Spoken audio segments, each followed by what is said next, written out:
What's coming? Growth outside of Australia. We are determined. We have looked at the Maldives, some other parts through the Middle East, Southeast Asia. The minute you stop, then you start going backwards. Welcome to the Ghassan Abood Holding podcast, where we sit down with industry leaders and innovators to share their insights and perspectives from around the world. My name is Melissa Gruce. I'm the Group Director of Marketing for Crystalbrook Collection, Hotels and Resorts. I've been with Crystalbrook for nearly 4 years and have 25 years experience in marketing, digital and technology. I'm delighted to be joined today by Geoff York, Crystalbrook Collection CEO, who has been with us in the business since it formed in 2017. Since taking the helm as CEO in 2020, Geoff has led one of Australia's independent hospitality brands through a period of significant growth, championing a guest-centric approach while balancing commercial success, sustainability, and innovation. In today's conversation, we'll explore the evolving landscape of luxury hospitality, the opportunities and challenges facing the industry, and what's next for Crystalbrook Hotels and Resorts. Geoff, thank you for joining us today. It's really great to have you here on the podcast. Thank you, Mel. Geoff, why don't you get us started by telling us a little bit more around how Crystalbrook came about? Look, it was back in 2017, and our Chairman Ghassan, wanted to diversify. It ended up being in hospitality. It ended up being in this part of the world where we are today, in Australia. But it was his desire, and I remember him saying to me, build me a 5-star hotel group. Build me a management platform so we can run these hotels ourselves. There had been, for a brief time, thoughts that we would buy property and have other hotel groups manage them. But that was very quickly, in fact, it all happened on one afternoon, turned on its head, and no, we need to run these ourselves. I remember the chairman saying to me, and let's create our own brand, which has now become Crystalbrook Hotels and Resorts. And what was the market opportunity back then when you looked at the Australian landscape and thought, this is really where we can develop something that's new and different? Yeah. I think, I'm talking 10 years ago now, it was a sea of sameness. All the hotels were much the same. It didn't matter what city you were in, which part of the country, be it regional or city, hotels were pretty much all the same. And there was this opportunity for an independent hotel group to come and do things differently. And I will talk a little bit more, I'm sure, coming up about what that means. But it was just this fabulous opportunity. And I think personally for myself and the team who we now have around us, fabulous opportunity to come in and create something that was really unique, that is really unique.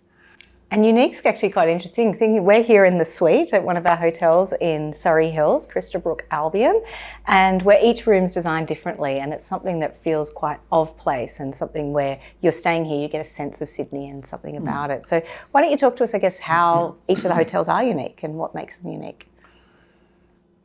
If you look at our collection of hotels, unique is the word that comes to mind. They each have their own personality. They look different. We never aspired to create a group of cookie cutter hotels that all look the same, which is now, can be quite common across the world for groups, for hotel brands. But we said, no, we don't want to do that. We want our hotels to be unique. Now, what creates the branding, the Crystalbrook point of difference, comes across in different ways, physically across the hotels, across our service styles.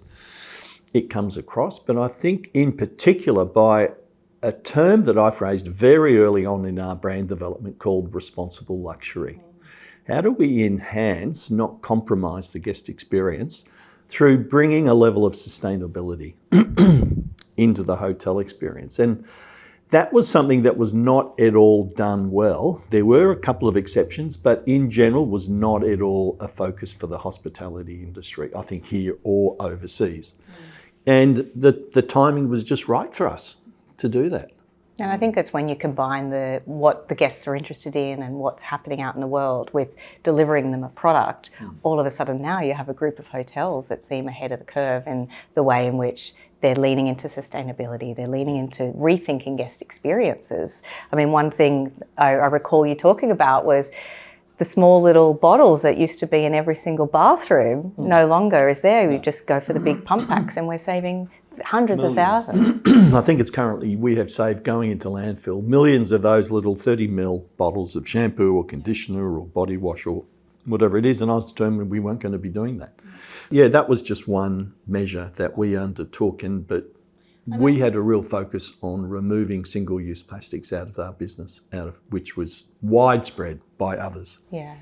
And it's one thing that when you start to break down the hotel experience and the guest experience within hotels, that you start to look at all the different ways in which you can innovate and do things differently, which I guess is a lot of what Crystalbrook stands for. And we're currently building 2 hotels and getting ready to launch Adelaide and Canberra, which is really quite exciting. And when you sit there and think about, well, how do we represent the local market and the local experience with the unique personalities that each hotel has, and this wonderful overlay of sustainable luxury, it starts to build up this quite interesting brand for people to go and experience. And look, I think that's another real point of difference with us that we have created, excuse me, is this sense of local, bringing the best of the location that each of our hotels exist within, or are located at, bringing the best of those things, the hidden secrets, the maybe not so obvious things, into the hotel experience, or making guests who stay with us at that maybe particular hotel aware of it. We bring the best of what's happening in that location into the hotel experience. And we've got some, Byron just springs to mind, some great things that we're currently doing there, and have continued to do there, yeah. So I guess when you look at the portfolio, we have 3 incredible hotels up in Cairns, which is tropical part of Australia. Then we have a wonderful hotel on the Brisbane River underneath the iconic Story Bridge, one nestled into 45 hectares of subtropical rainforest in Byron Bay, a converted council building that was made into quite a unique brutalist building that was transformed into a hotel.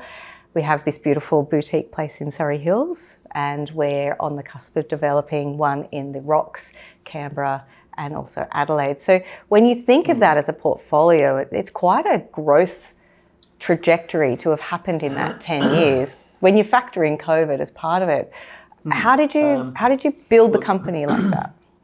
It can never happen fast enough. And I have our chairman, what's next? How are we growing? And I share the same aspiration with him. Almost 8 or 9 years ago, there was 6 of us in our office here in Surrey Hills. Great aspirations, a mandate to build create a fantastic hotel management company and an operational platform that goes with that. Fast forward to today, by the end of this year, we'll have 10 hotels, almost 1,000 people across the business, with further growth aspirations. Probably the biggest challenge, if I think about the last 9 years, was just dealing with situations that have come up in Australia beyond our control. COVID. Here in Australia, that was dealt quite differently by our government to what was occurring in other parts of the world. Our federal and state governments decided we had to go into isolation, had to go into quarantine, and basically just shut business down. And we had to close hotels because either there was no business, or we were directed by the government because they've said there can't be any places of gathering or public spaces open. We were about to open Crystalbrook Flynn back in 2020, and Queensland government shut its borders. There really wasn't enough business. We had to defer that opening for 6 months.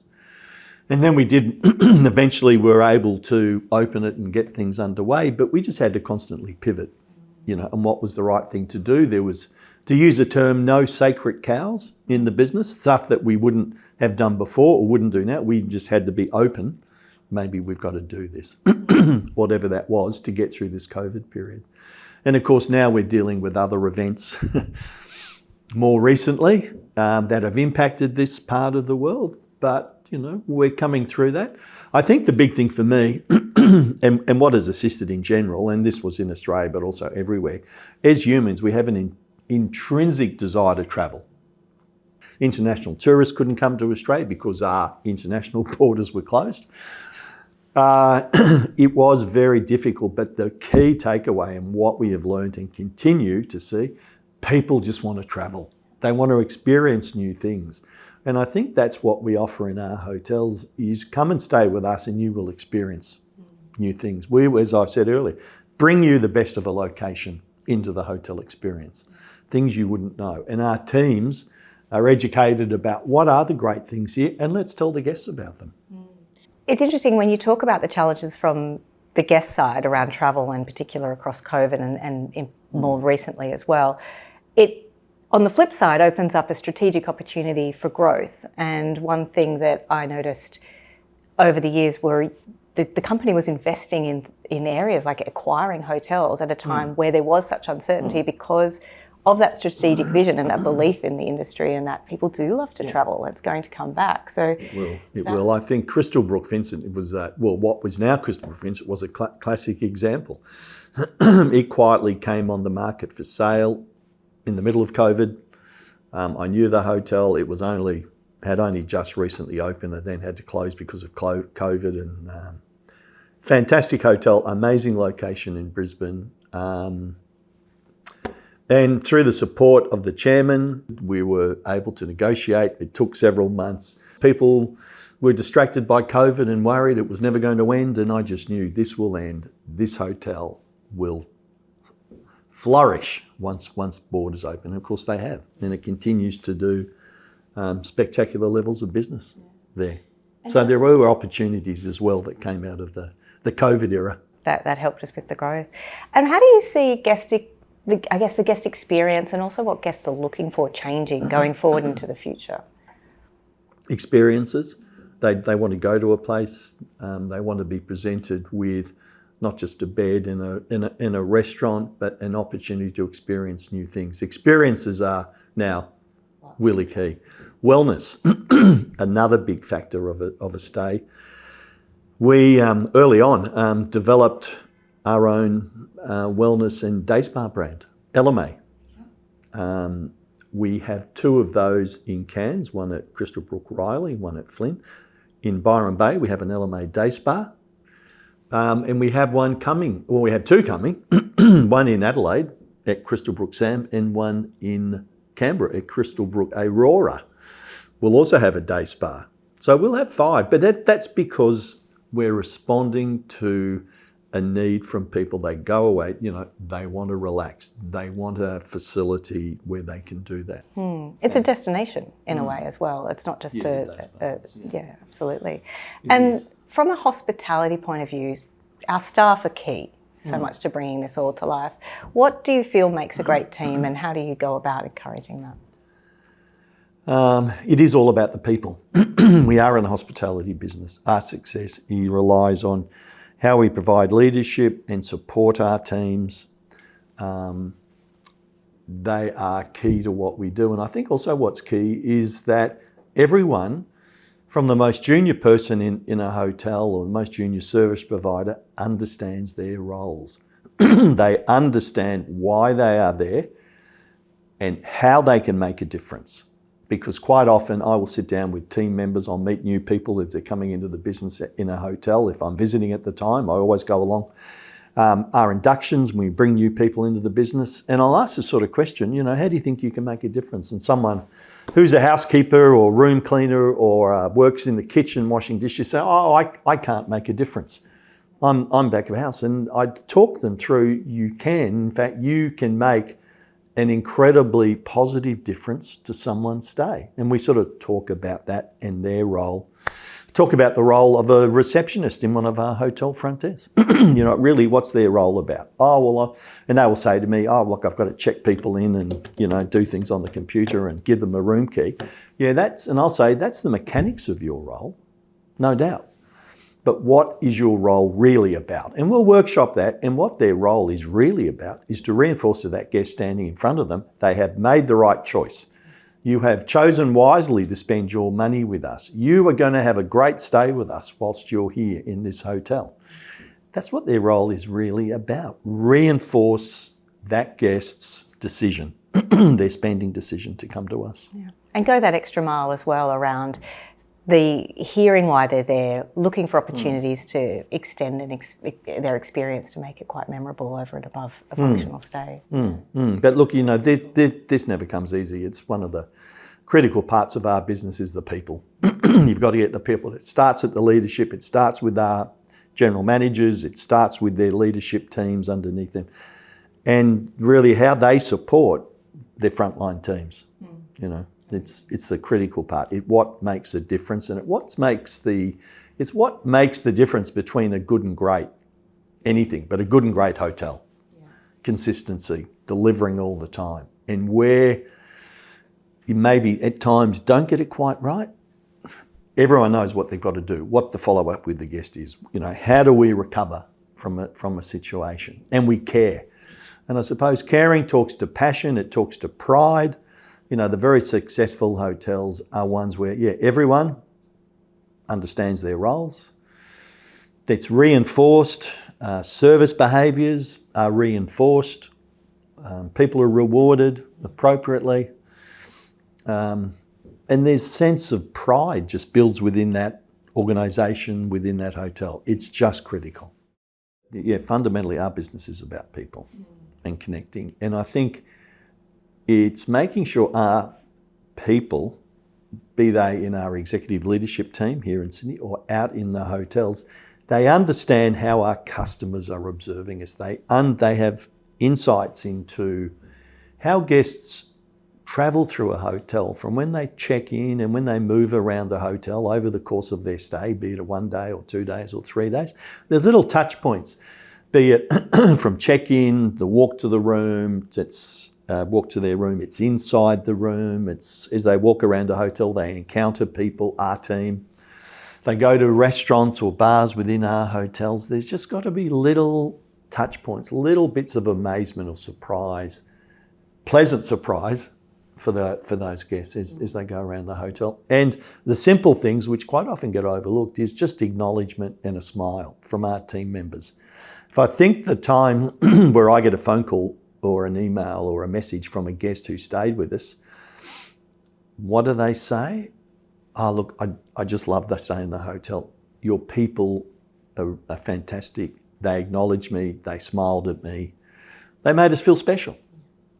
And sometimes the simple things of our business of hospitality can be overlooked. And so fast forward 5-10 years, what's on the horizon for Crystalbrook Collection Hotels and Resorts? What's coming? Growth outside of Australia. We are determined. You know, I quite often look at hotel companies who currently aren't represented in Australia, who arrive in Australia with a single hotel and their brand that no one's much heard of. And they are successful, lots of marketing, lots of PR. And so I'm looking at that in reverse. So these companies from other parts have come here and, well, there's no reason we can't take what we have here, the operating platform that we have developed, the amazing sales and distribution, the amazing marketing programs, our brand. We've had the better part of, almost 9 years getting that right. I mean, it is something that we continue to evolve through a lot of the work that you're doing, Mel. We're ready to launch into another part of the world. We have looked at the Maldives, that continues to be. We've looked at some other parts through the countries through the Middle East. We're currently looking again in Southeast Asia. Could there be an opportunity for us with our brand? Currently not there. Safe to say the tourism industry is not going away. It's definitely something that continues to be a high demand and an area of opportunity for commercial growth and also impacting people's lives. Yeah, and I think what we do, because you and I and our team are so close to it, but we've recently been interviewing, because of some internal promotions and moves in the 2 new hotels, we've been looking for several general managers. And we went to market around the world for those people. And it was interesting, when we get to our shortlist and we sit down and we really have conversations with those lead candidates, and we get their perceptions of Crystalbrook. And we are seen as this, use the word again, very unique, doing something different, high quality. Yes, you do running 5-star hotels. And we're appealing to these groups from the general manager communities who have worked for the big brands. They might have worked for Hyatt, they've worked for Marriott, and other really well-known brands, and they see us as a potential employer. They love what we're doing. And it's just recently, over the last few months, just hit home. Well, I think, interestingly, the nature of the way in which the company's set up with the independent spirit and that ability to create unique experiences, that actually appeals to people to come because they can be part of curating something as opposed to having to just follow a rule book. And that's something different I think Crystalbrook offers, not just guests, but also to our team. Look, it does. With the way that we operate the company is, we can be nimble, we can be quick. I think about during COVID when we became, as a company in our hotels, cashless. Because there was a lot of concern that COVID was being transmitted by paper currency or notes. So we said, listen, let's move into a situation where we don't take cash, which is what exists through to today. We obviously had a few things, the pros and cons of that. We looked at it for about 2 weeks and said, no, we're doing it. And it happened. You work for the bigger hotels, and we say to people, no, look, come and join us. Bring the best of what you have learned, but you also have an opportunity with us to be involved because we continue to evolve as an organisation. We continue to say, and I will always say this, I don't think we've got it entirely right. This sense of continuous improvement is really important to me.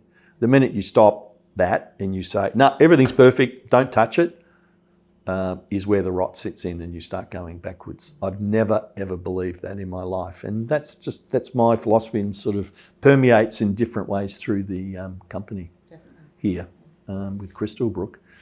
So if I had to ask you to describe Crystalbrook in 3 words, what would those words be?